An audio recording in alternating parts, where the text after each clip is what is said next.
Bonjour, je vous souhaite la bienvenue sur la page de ce que Christ a fait. La pensée d'aujourd'hui a été écrite par Nicole Tapsobanabi et elle s'intitule « Choisis d'être différent en 2019 ». Nous pouvons être issus d'une famille ou d'un milieu qui n'observent pas les commandements de Dieu, qui font le mal et toutes sortes de choses que la Bible condamne, mais le choix nous revient. Choisir d'être différent ou de faire comme eux. Nous connaissons pour la plupart l'histoire du roi Ézéchias. Plus précisément, cette partie de l'histoire où Dieu lui a accordé la guérison et lui a rajouté 15 années de plus à vivre. Si nous lisons les chapitres précédents, nous verrons qu'Ézéchias avait pour père Ahaz, le roi de Juda. La Bible déclare que ce dernier fit ce qui est mal aux yeux de l'Éternel. Il alla même jusqu'à brûler son propre fils pour l'offrir en sacrifice aux idoles. Un jour, Ahaz, s'étant rendu à Damas pour rencontrer le roi d'Assyrie, vit le grand autel qui se trouvait dans cette ville, et il en fit parvenir au prêtre Uri une reproduction et un plan détaillé pour qu'il fasse une copie. Le prêtre Uri exécuta l'ordre et l'autel de bronze dans le temple de l'Éternel fut ôté de sa place pour faire place à une abomination. Ainsi, le roi offrit lui-même un holocauste et une offrande.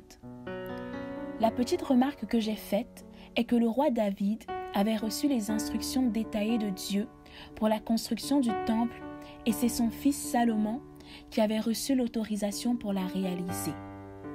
Donc, chaque détail était vraiment reçu de Dieu.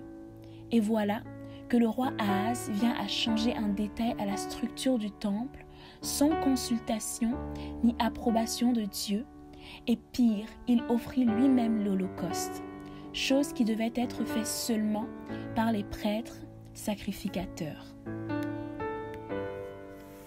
Regardez toutes ces abominations qu'a fait le roi Ahaz. Mais son fils Ézéchias, qui était à ses côtés, qui avait vu tous les actes abominables de son père, décida de vivre autrement lorsqu'il accéda à la royauté. Un adage dit « tel père, tel fils ». Cet adage n'a pas eu gain de cause sur Ézéchias. Il décida de ne pas suivre les pas de son père, mais d'obéir à son Dieu. La Bible va dire dans 2 Rois 18, verset 5, qu'Ézéchias mit sa confiance en Dieu et demeura attaché à l'Éternel sans s'en détourner, ni à gauche ni à droite. Voici ce qui suivit lorsqu'il s'est appliqué à le faire. L'Éternel fut avec lui. Il réussit dans toutes ses entreprises. 2 Rois 18, verset 7. La clé du succès en 2019 est que nous choisissions comme Ézéchias d'être différents, de marcher à contre-courant, de mettre notre confiance en Dieu, de lui obéir et de nous attacher à lui plus que jamais. Qu'il en soit ainsi pour nous en 2019, au nom de Jésus. Amen.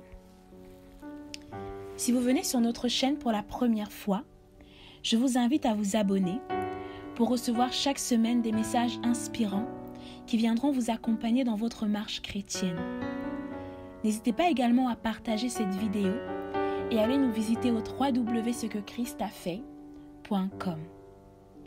Pour toutes vos interrogations concernant la foi, pour vos témoignages sur ce que Jésus a fait dans vos vies, et enfin pour vos besoins de prière, nous vous donnons rendez-vous sur notre site web. Dans l'onglet témoignages pour les témoignages et dans l'onglet tour de prière pour les sujets de prière et les questions.